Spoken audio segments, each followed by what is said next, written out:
Live and learn. Live and learn. Season 6. It's all around living and learning together and getting inspired. Whenever you think it is appropriate for you to see the depths of growth mindset, the depths of live and learn philosophy, just join and enjoy. So welcome to our season 6, Live and Learn with us. Live and learn. Hi, how are you doing? What's new around you? Well, not knowing when the podcast episode is going to be released, as we've got lots of things to discuss, and then our content planning is quite dense and interesting. Lots of things are going on, lots of topics to discuss. And I'm really attracted to everything that we are discussing, and just thinking about how to put it all into one season so that we have all the content together, and then thinking how to organize the playlist and to play around the topics, etc. Which I am so thankful to you for doing this. This is an absolute pleasure seeing how carefully you're putting the episodes into the string of the season and the seasons bring together. So this is the production and creating the audio files and their logics is all your contribution, to which I thank you and say kudos to you. Thank you very much. And we're in this together. When we're recording this, it is quite gray and rainy outside. You know, this kind of weather where you don't want to go out. You want just to cover yourself, stay, bake some cookies, have some milk, some hot milk, and, enjoy the weekend. The week, though, was quite an extensive one, a very full packed, and not much sun whatsoever here in Berlin, but I really have the sunbeams of beautiful emotions that pierce through the gray weather and gray clouds.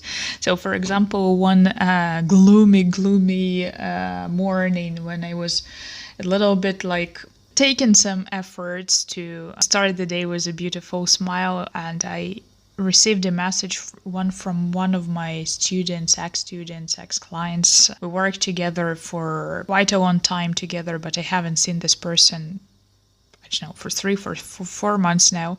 And out of nowhere, I just received a recommendation on LinkedIn. Can you imagine? So a couple of sentences or paragraphs that immediately boosted my dopamine, serotonin, and oxytocin levels. Just, a boost of rewarding feeling of having this beautiful sense of support, which comes without knowing that it's coming right now. So that was a beautiful feeling, and I think the more we're sending these outwards, the more beautiful the world is becoming. So it's so nice to say thank you to people around for what they are doing, how they are, dealing with every situation, and how we appreciate them. Nice to think, just like a paid forward sunbeams in such a gloomy weather. It was a beautiful thing for me. Another sunbeam that I received over the week, Google Scholar notified me of an abstract being uploaded to the network. That was one of the students that we had back in Kiev when we were teaching them bachelor's master. So I remember the person who has now submitted the PhD thesis for publication and is getting the dissertation defense somewhere very close these days, was one of our students from the department, and then became a teacher at this department, and now she is finishing the PhD school. And it was such a pleasure to read her abstract, to read her manuscript, to see how the thinking is maturing and is following the logics and creating the research and analyzing the research, answering the hypothesis that she made in her thesis. It's such a beautiful thing, because I do remember her master thesis and bachelor thesis, so it's kind of very, again, rewarding feeling to see how people grow around, even though I haven't seen this person for 4 years now, but I still have such a warm and beautiful feelings toward that. So I congratulated her on finalizing her manuscript, and it's sheer pleasure to see people finalizing such a huge part of their life. Yeah, so you should have seen her abstract. Oh, yeah. And then you say finalizing a huge part of their life, and then abstract, which is actually a shortly put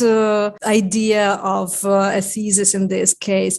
And actually, a minute of Latin. In the beginning, I said I was attracted by compiling the content of our podcast episodes and seasons. And now you mentioned the thesis abstract. These are the words that have the same root, which is tract, draw. And if in attraction, it's being drawn towards something or somebody, then abstract is taking away the main idea from something bigger, or drawing the main idea of something. Then there is another word with the same root, if we think about it, that we use on a daily basis, and that's contract, that pulls people together, or draws us together when we decide to work on a common topic or work together, collaborate. Collaborate is another Latin word, and we've discussed it already. But yeah, contract. So we are drawn together. It's such a beautiful thing, to know this Latin things, because it makes things clearer how the families of the words, or the nests, the word nests are growing from the same roots. So, this wholeness and wholeness, and then an extract from something whole. When we want to, to make tea of an extract, or using an extract of some essence or something. Yeah, that's true. So attract, contract, contract, to contract, extract, to extract. Yeah, attraction. Yeah, then subtract as a mathematical term as well. Yeah. Mm-hmm. And this is all from draw. That's interesting, yeah. This is something that when we first learned the words, I don't know, when's the first time you heard the word contract? Maybe, 15 years of age, or like 12 or something like that? Long ago. Then, do you know when I realized it was actually that it had that Latin root? When I first learned this word in German, and that's Vertrag. And tragen is draw in German. And then, Vortrag, Vertrag. And there are a lot of words in German with the same root that are easier to learn when you realize what they mean.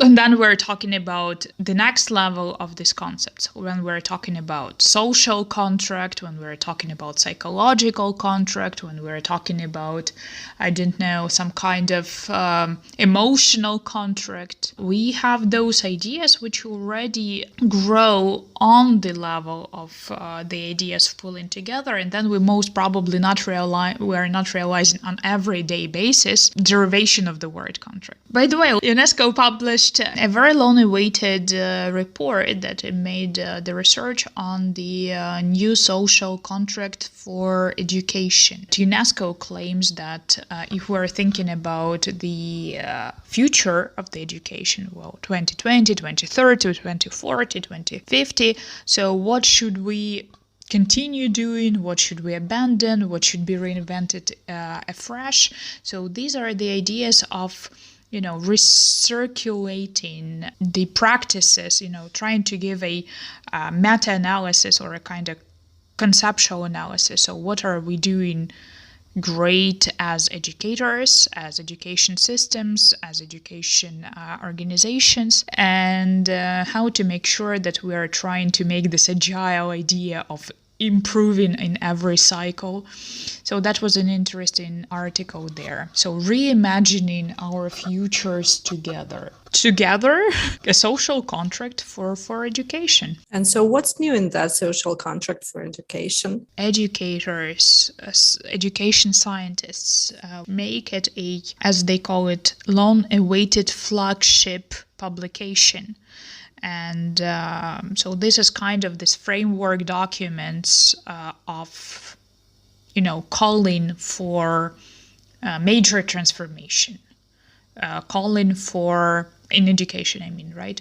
Calling for making our efforts more aligned, more directed in one way to make the future a beautiful place. What's new there? So they are trying to bring the idea of lifelong learning to become a compass, to become a norm, to become something that we expect from others. So you see, so this is kind of a, what are the expectations?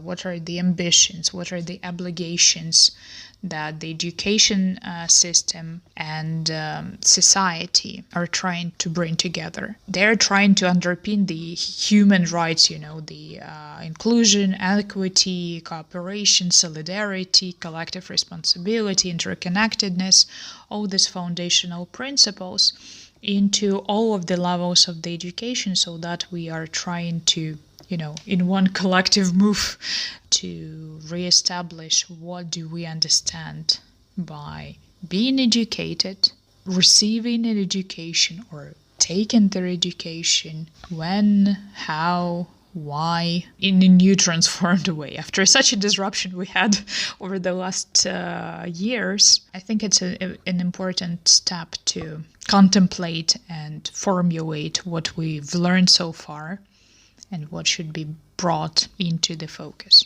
What I've heard so far is that finally we are not expecting to be considered educated after finishing high school, graduating from university, or whatever else level of education might be. So it's lifelong learning, finally, as the idea of education. We never stop learning, we never should stop learning. And there is never this level of education that says, okay, now you are an educated person. No, never. So it's a never-ending process, finally on paper, published.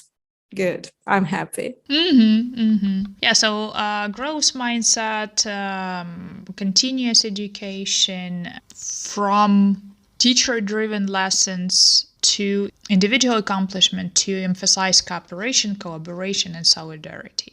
So more and more group work, more and more collaboration skills, more and more equity, working together, uniting people, which all is quite obvious that in the era of robotization and digitalization, our individual skills and individual traits put together would bring synergy, right? So if we collaborate, you and I collaborate together and we create something bigger than any of our individual contributions, so for example, the podcast, so that would create the synergy of something bigger than you or I can do separately. This is our main weapon against the robots, apps, bots, and machine learning stuff, because so far, one application plus one application are not creating a synergy. People are creating synergy in collaboration. Hope we can learn, collaborate more effectively earlier in more levels. And this is quite a skill. And quite a challenge, I would add, because what we see now, we are not, as humanity, we are not doing well enough. And independent on what our levels of education are, by the way, we are still not competent enough to collaborate facing real dangers. And we are still not able to, not only to collaborate, but really to remain human in collaboration, to remain human, meaning to be sensitive to others, to come closer to other people's needs, etc. Yeah, to be empathetical, to be hearing, listening, contributing, supporting. So all of these human-centered topics are heard more and more vividly in the business environment, with now a major shift from business-centered leadership to human-centered leadership. And I was really happy to see that the same movement is going in the education on the level of the world level framework. What else they are trying to propose, this is something that I believe is seen working already and now needs to be implemented, in a much wider scale, is that the grid of subjects by which the curricula are organized.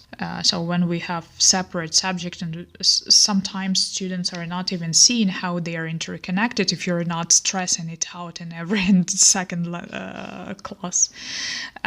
So the idea of creating intercultural and interdisciplinary learning is kind of not new, but it is so difficult to implement it on everyday basis if you have biology, chemistry, physics, mathematics, geometry in school, or in higher education when you have different disciplines taught in different semesters by different people and so on. So they are not as much intertwined, I believe, as this framework asks it to be, and seeing how it works, right? So when we're doing an interdisciplinary project and we're accumulating all the knowledge from different spheres and areas into creating outcome which makes input, is obviously again a question of synergy of the knowledge, not only of the collaboration. Yeah, and that's also a reflection of that disruption that we've been mentioning, because if we come back in history and recall the fact, who is as old as we are, to recall that philosophy used to be the only subject to be taught and learned. And then, of course, with the development of sciences, it all changed. Yeah, there were more and more specific subjects to be learned, investigated, and taught as different subjects, of course, because enormous information is just makes it impossible to learn it and teach it within one subject. Okay, so this separation is kind of logical. But then somehow we forget that there used to be philosophy as the only explanation attempt to explain the world. So why are we learning all those different subjects and disciplines? Because we're trying to explain the world. We forget about it and then go deeper and deeper and deeper into each subject, specialization, different layers. Like we have let's say microbiology, which is so far from philosophy if we think about it, and is so far even from general biology. But this logical development of individual sciences and specializations doesn't mean we have the right to forget what we're doing this for. Yeah, and this awareness awareness, this awareness of why and what for we are doing certain things should be there. And such contracts for the future of education make it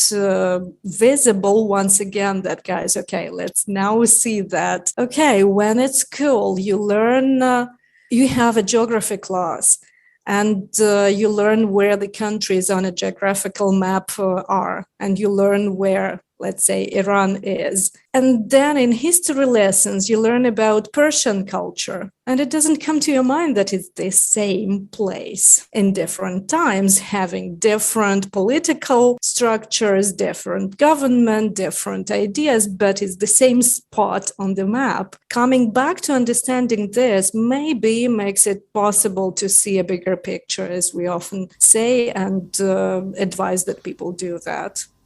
Mm-hmm. Yeah, of course, because this all becomes this gross mindset that we need to learn more and more. There is the world is evolving in such a unimaginable speed that we need to understand as well that the knowledge that I received back in 2000, 6 has nothing to do with the subject that I teach today. And when I am judged by the diplomas that I received, 15 years ago, it's a bit underestimating of what I have achieved over these 15 years. The very idea that I keep on learning, I keep on not only accumulating the certificates, but I keep on accumulating new knowledge, which leads me forward through passion, is now, legalized, is now offered as a framework to bring the concept of thinking, the concept of education that is not only possible beyond schools and diplomas, but also is supposed to be happening not only at certain age, but to bring these opportunities everywhere and for everyone. So we are talking now about, silver generation, as we have the new terminology for the third age education. So now it's not the third, fourth. So the idea of teaching, learning, improving, reskilling, upskilling, never-ending learning.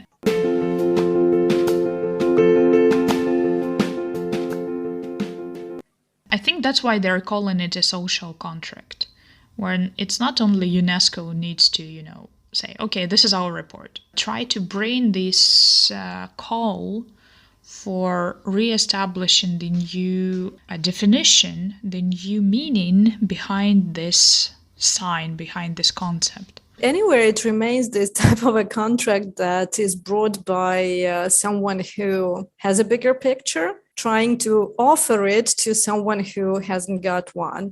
Like in families, when older generations say to the younger, okay, so we've agreed that we'll do like that.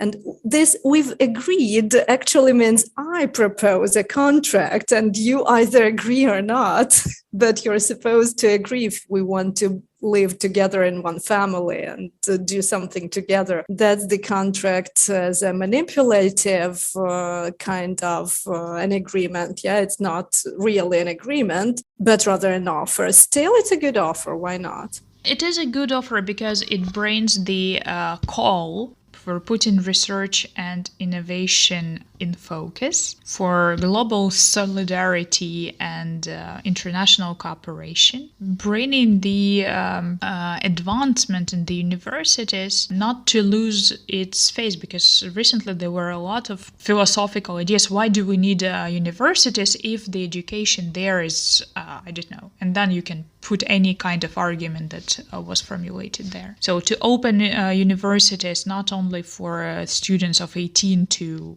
30, but also to those of every and each decade, would be a place which includes and accommodates more people, and that it's not specifically open only to those who have money, but also to bring this accessibility to those who want to study and bring it in. Otherwise, they would be just losing this idea of still being the centers of education. Yeah, so these are the ideas of the social contract call proposed by UNESCO, Reimagining the Future of Education. It's an interesting read. It might be, you have 2 or 3 options there. You can read a small summary, a full report, and also all the research behind. So depending how deep do you want to dive into it, feel free to join the discussions that have started a couple of weeks ago. Or go back and read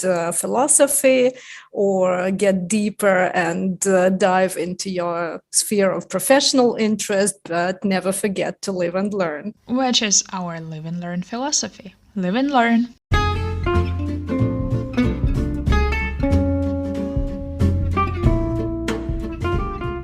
Thank you for listening to this episode. If you share live and learn philosophy, please subscribe wherever you get your podcasts. Follow us on all the major social media, comment, and spread the word about this podcast so that more people could get their weekly portion of growth mindset content. Live and learn.